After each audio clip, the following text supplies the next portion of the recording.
Hoy tenemos con todos vosotros y vosotras el terrible asesinato de Elena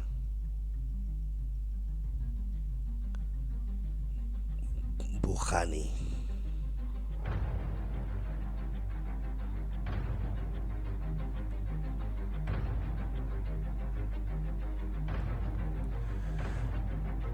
Se quiso plantear un suicidio donde habían 3 implicados, cuando realmente lo que fue y lo que vamos a demostrar que fue es un vil asesinato, el asesinato a una bibliotecaria, Elena Giovanni.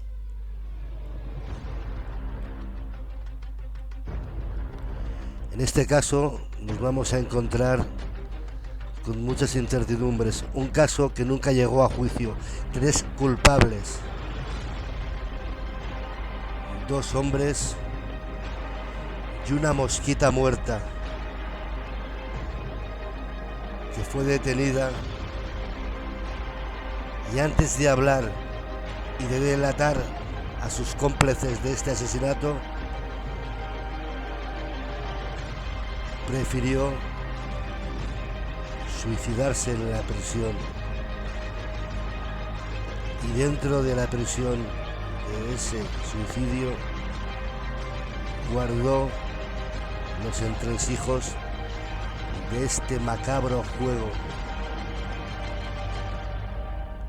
Presunto culpable, Santi de la Iglesia,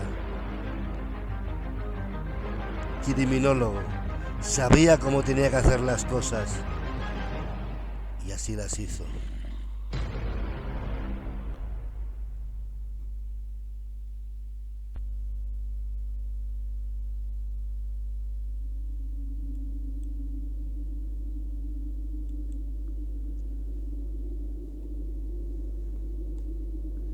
Elena Giovanni y Lorente nació en Mataró el 27 de febrero de 1974. Esto ocurrió en Sabadell el 2 de diciembre de 2001. Aunque al principio barajaban la hipótesis de que fuera un suicidio, todo apuntaba, y así fue, a que fue un homicidio perpetrado por 3 jóvenes haciendo un juego macabro.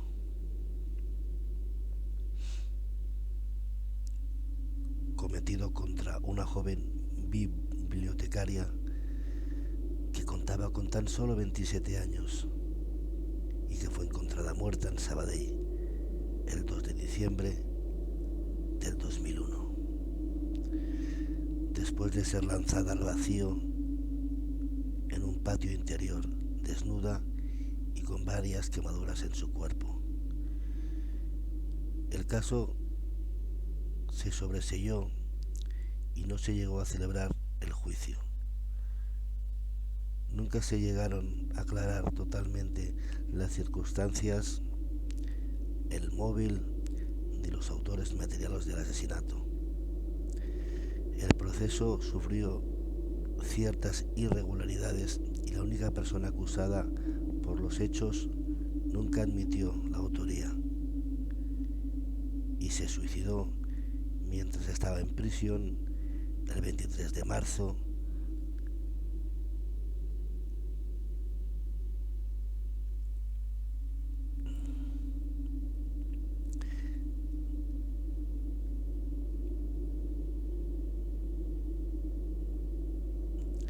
Para hablaros un poquito de Elena. Elena era una chica muy joven, que hacía poco que se había separado de su marido, pero por inconveniencias matrimoniales. No hubo ningún problema asintomático, ningún problema pues de análisis profundo. Había estudiado la carrera de periodismo y se la había sacado bien. Y también trabajaba como bibliotecaria y escritora en Mataró, vinculada a las actividades culturales y sociales de la comarca. Había iniciado su carrera profesional haciendo prácticas en el Punt del Maresma, en Mataró, en la televisión de Mataró y en la librería Robafaves de la capital del Maresma, Mataró.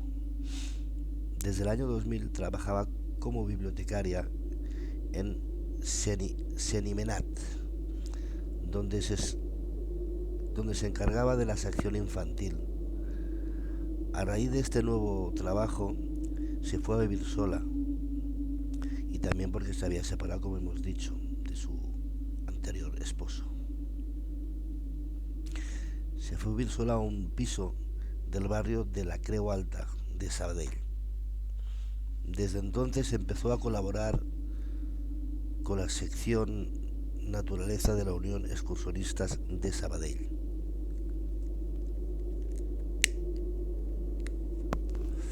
Se había separado hacía poco y quería romper con todo y cambiar un poco de vida.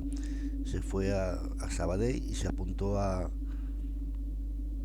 una unión cultural de excursionistas, donde empezó pues a conocer a gente, a personas, para hacer excursiones, porque le gustaba mucho la naturaleza.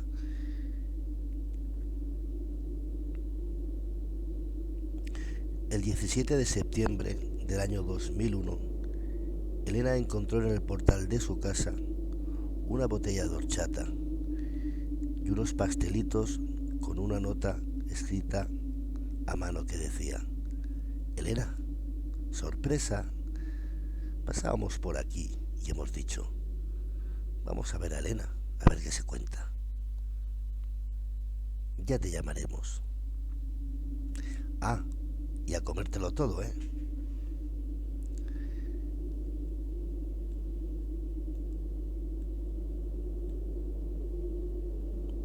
El hecho que fuera horchata no es un caso banal, pues era una bebida preferida de Elena. El autor de la nota eso debía saberlo, sin lugar a dudas. No se sabe a ciencia cierta si esta vez comió o bebió o no lo hizo. Unos días después, el 9 de octubre, encontró un nuevo obsequio en la puerta de su casa. Esta vez era jugo de melocotón, zumo de la marca Tatata, acompañado de una segunda nota manuscrita donde se indicaba que se tomara con muy buen humor la anécdota que pronto se revelaría el misterio. Y la nota decía así: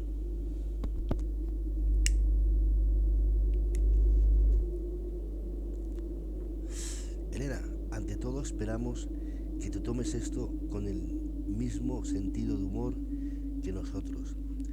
A la tercera te revelaremos el misterio. Muy seguro te echarás unas risas. Nos gustaría mucho volver a coincidir en una excursión de la UVES. Ya lo hablaremos. Ahora vamos a ver si encontramos un lugar bueno, bonito y barato en Sabadell para perfeccionar el inglés. Ah, y buen provecho. No nos hagas este feo, ¿eh? En la tercera ya nos invitarás tú. Venga, besos. Esta vez Elena sí probó el zumo, pero al hacerlo se encontró indispuesta y no lo terminó.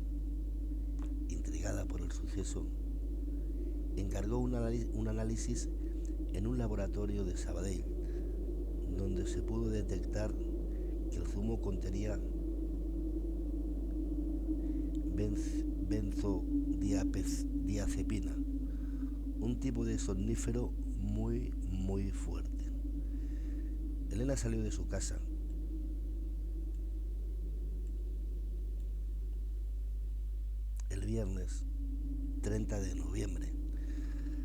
12 del mediodía, después de haber estado trabajando al ordenador, y ya no se presentó a trabajar en la biblioteca de San Menat. Según la investigación, aquel día habría recibido una llamada telefónica, sería por la mañana, y a mediodía habría salido de su casa con el coche hasta la calle Calvet d'Estrella, número 48, de Sabadell. Allí en el piso de dos conocidos suyos, Montse Gareta era maestra, y Sante la Iglesia, abogado, criminalista, criminólogo. Alguien la drogó, dejó inconsciente y secuestró. Una situación que se alargaría todo el sábado. Según las investigaciones del sumario elaborado por dos forenses que explican que pasan muchas horas hasta que el cuerpo elimina una sustancia como la benzodiazepina, que se elimina por la orina. Posteriormente, aún con vida, la subieron hasta la azotea del mismo edificio desde donde fue lanzada entre las 3 y las 5 de la madrugada. Del día 2 de diciembre, con una dosis de somníferos 35 veces superior a lo normal, pero no suficiente para causarle la muerte. Murió por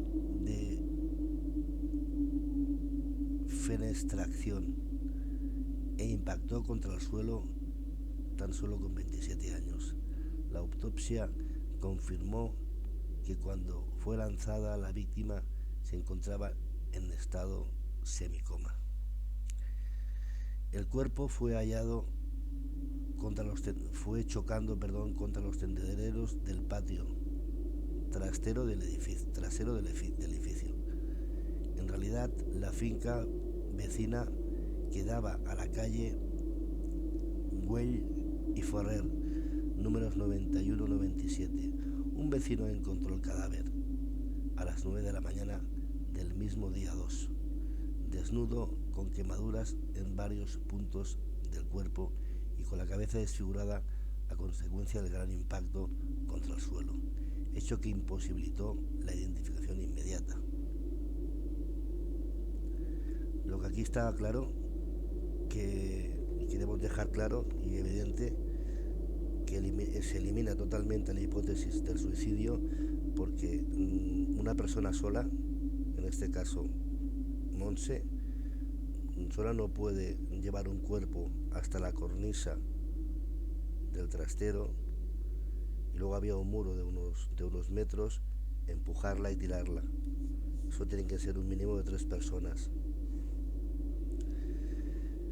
El sábado día 1 de diciembre, Elena había quedado con su padre, Joan Giovanni, que nació en Mataró en 1945. Había quedado para comer en Mataró. Al ver que no aparecía, decidió llamarla, pero no contestó.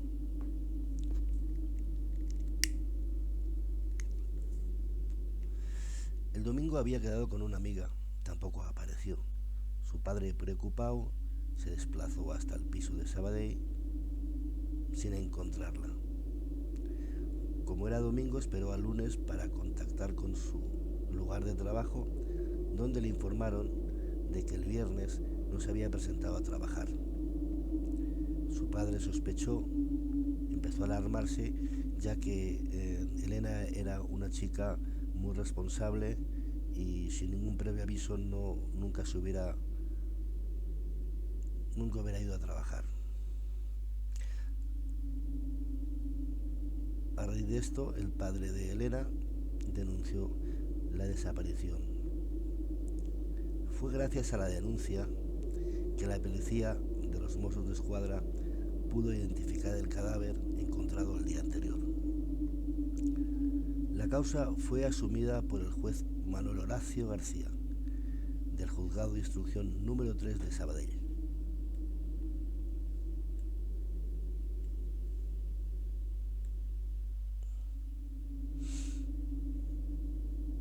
Las primeras investigaciones de la policía apuntaban que la víctima cayó desde la terraza comunitaria de un inmueble de la calle Calvet de Estrella 48, donde se encontraron cabellos de la víctima.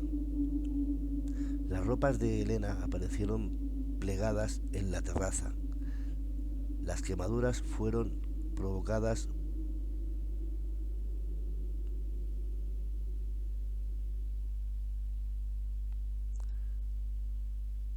antes de ser lanzada al solar, situado a la confluencia de las calles Clavet, Estrella, Güell y Ferrer. También se le encontró una sustancia blanquinosa en la vagina, pero la investigación no aclaró de qué se trataba. A ver, vamos a desmenuzar este trocito, igual también lo hacemos más adelante. A ver, al principio estos viles asesinos y criminales, lo que tenemos claro que ellos durante todas las horas que tuvieron drogada a Elena estuvieron haciendo juegos macabros con ella. También es cierto que en el cuerpo no hubo ningún tipo de lesión, simplemente lo que hubo es unas pequeñas quemaduras, que eso es el razonamiento que tenemos, es que intentaron quemarla para hacer desaparecer el cadáver. Pero claro, lo intentaron quemar con colonia, y la colonia pues no se puede quemar un cuerpo. Y al ver que no podían quemarla, pues la tiraron y fingieron un suicidio.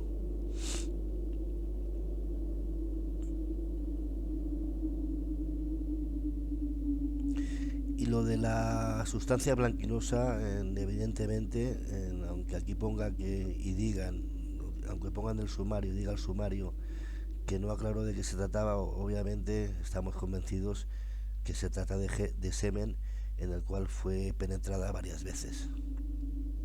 Y a saber lo que le hicieron. Su muerte causó un fuerte impacto en la capital del Maresma, donde la víctima era muy conocida en ambientes culturales. Los primeros interrogatorios a familiares, a su entorno laboral, a vecinos y amistades permitieron a la policía determinar que había una persona que tenía relación entre el lugar donde fue encontrado el cadáver y la propia Elena. Se trataba de la maestra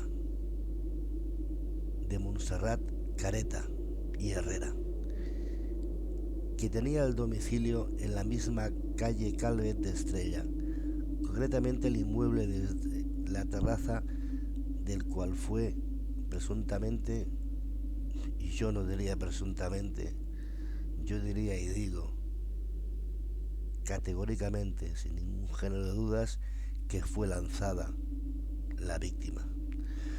Las investigaciones apuntaron a un triángulo donde estaban relacionados Montserrat Careta, Santi la Iglesia, el criminólogo, y el compañero sentimental de Careta, Yana Echgitrat.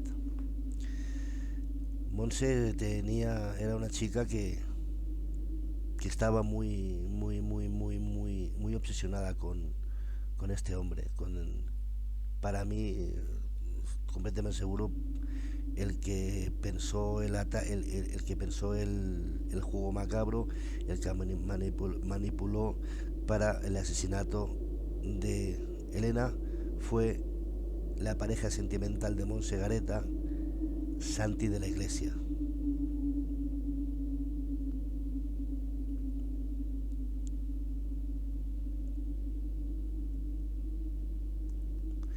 Todos se conocían, ya que Elena, cuando se apuntó a las excursiones culturales, ahí conoció al grupo. También se apuntó que las notas manuscritas habían sido escritas por Montserrat Careta y parte del segundo escrito por la otra acusada, Ana Echaguiber. Ninguno de los imputados pudo justificar dónde estaban la noche de los hechos y por qué no habían ido a trabajar la mañana del 3 de diciembre. Tanto Gareta como la iglesia participaron el día 2 de diciembre en una excursión de la UES a pesar de que no estaban inscritos previamente. Caso curioso.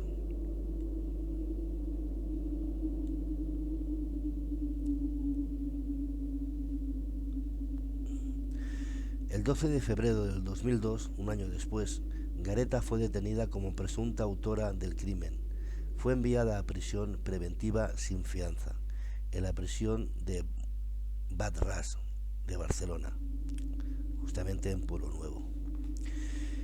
En su piso se encontraron 2 botes de Noctamid, un psicofármaco de efectos hipnóticos que contiene la famosa somnífero encontrado en el cuerpo de Elena, benzodiazepina. Me cuesta mucho pronunciar este nombre, os pido perdón. La misma sustancia que se había encontrado en el cuerpo de la víctima. La Policía Nacional también localizó una caja de cerillas con la que se había encontrado en la azotea y que habían servido para quemar a Elena durante su estancia en prisión. Gareta siempre defendió su inocencia y a través de las cartas que enviaba a sus familiares y amigos. Mientras Gareta estaba en prisión, el juez encausó a Santiago de la Iglesia y a Ana Echaguiber. El 23 de marzo se detuvo a Echaguiber, entonces de 32 años y vecina de Sabadell, cuando una prueba de caligrafía determinó que era la autora de la primera mitad del segundo anónimo que recibió Giovanni, que había recibido las previas semanas a su asesinato.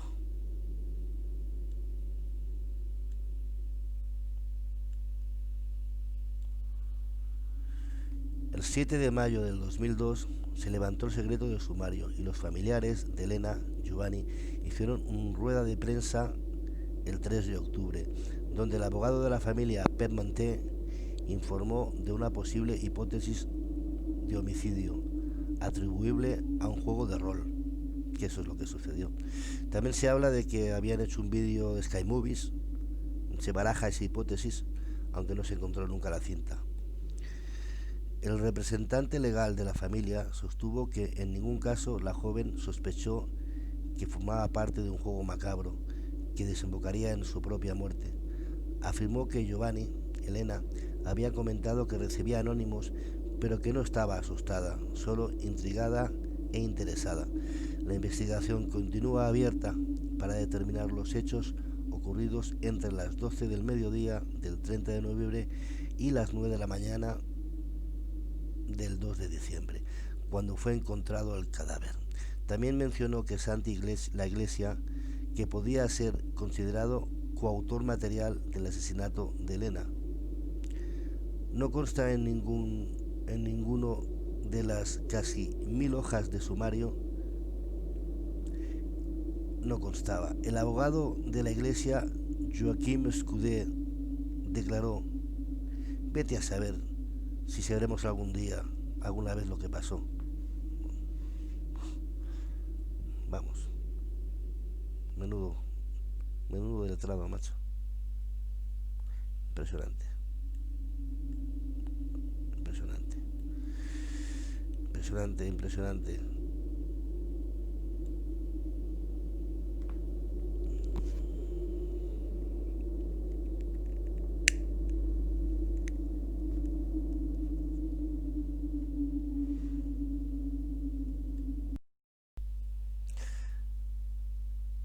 La causa se archivó finalmente en octubre del 2005, cuando el juez consideró que la solidez de las pruebas no eran suficientemente para sustentar la acusación que también pensaban sobre el compañero sentimental de Gareta, Santiago Iglesias Pla, y sobre Ana Echegarit, todos ellos miembros de los centros culturales de excursiones. En el 2017, dos estudiantes de periodismo, Ana Prats y Lago García, intentaron recopilar toda la información con la voluntad de que alguien pueda esclarecer los hechos. Es curioso que tanto la familia de la víctima como la de Montserrat Gareta, presunta autora, no es presunta, yo digo coautora del asesinato, porque estuvo en el piso, lo vio, lo presenció y como mínimo ayudó a lanzar el cadáver todavía vivo de Elena. Consideran que el autor o voces del asesinato continúan libres, por supuesto que están libres. Familiares de Gareta apuntan que la Iglesia, abogado y criminólogo, también dormía casi siempre en el mismo edificio donde ocurrieron los hechos y, de acuerdo con la familia de Gareta, tenía las llaves del domicilio. Además, según la familia, la caja de cerillas y la de Noctamil estaban perfectamente colocadas para provocar rápidas y fáciles conclusiones 2 meses después de los hechos. Además, los resultados de la primera prueba caligráfica fueron desestimados por estudios hechos posteriormente. A nosotros nos queda claro lo que pasó, lo tenemos claro y así lo decimos. La familia pidió la reapertura del caso. Los familiares de Juani, de Giovanni y la de Gareta piden la reapertura de los casos, argumentando irregularidades en la investigación. Cuestionan porque no se tomaron huellas dactilares ni en el piso ni en el coche de Elena, ni tampoco en la azotea, y porque se tardaron horas en registrar el piso de Montse Gareta tras su detención. También argumentan que las pruebas parecían preparadas, puesto que si Montse Gareta efectivamente hubiera suministrado los fármacos a Giovanni y realizado las quemaduras, no se habrían dado ambas pruebas inculpatorias en su casa durante más de 2 meses. Otra argumentación que añade es que, aunque Gareta fue culpable, su complexión pequeña, lo que hemos dicho, no le hubiera permitido cometer el crimen ella sola, puesto que, tal como se describe en el sumario, no había tenido bastante fuerza para subir el cuerpo inconsciente de Elena por las escaleras. Vivía en el 3er piso y se subió el cuerpo hasta la azotea, situada en un 4º piso de una finca sin ascensor. Tampoco hubiera podido tener fuerza porque una vez allí levantado y lanzado al vacío. En diciembre del 2018 se publicó un estudio lingüístico donde se descarta que los anónimos recibidos fueran escritos por Montse Gareta. De hecho, un agente de la Policía Nacional cree firmemente que el asesino es Santiago de la Iglesia.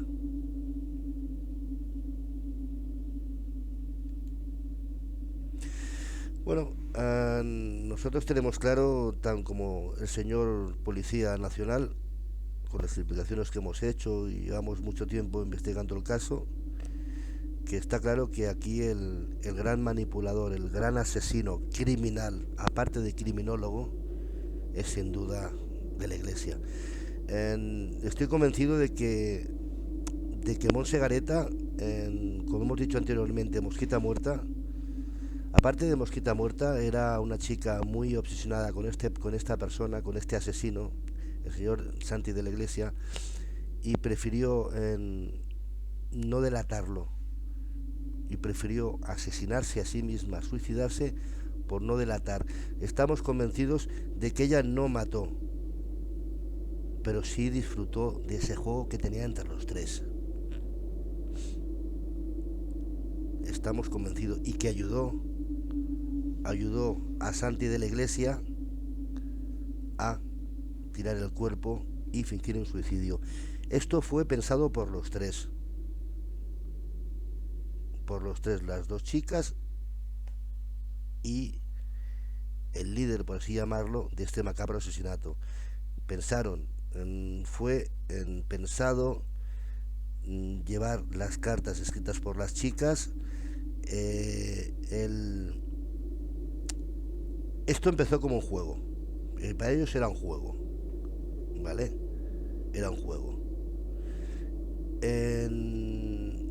Monse y sobre todo en la iglesia eran los que prepararon el artífice de los manuscritos para ser enviado por Monse al domicilio y empezar a probar las sustancias para que se empezara a habituar a esas sensaciones. Un juego totalmente macabro. Y hay una posibilidad que yo no la descarto del todo, pero yo creo que fue más cruel que eso, que fue un juego entre los tres. Fue un juego entre los tres y se les fue de las manos. Pero se les fue de las manos por la manipulación del asesino criminal, energúmeno, demoníaco de la iglesia. Y como tenía tan manipulada a Monse Gareta, ella prefirió suicidarse que delatarlo.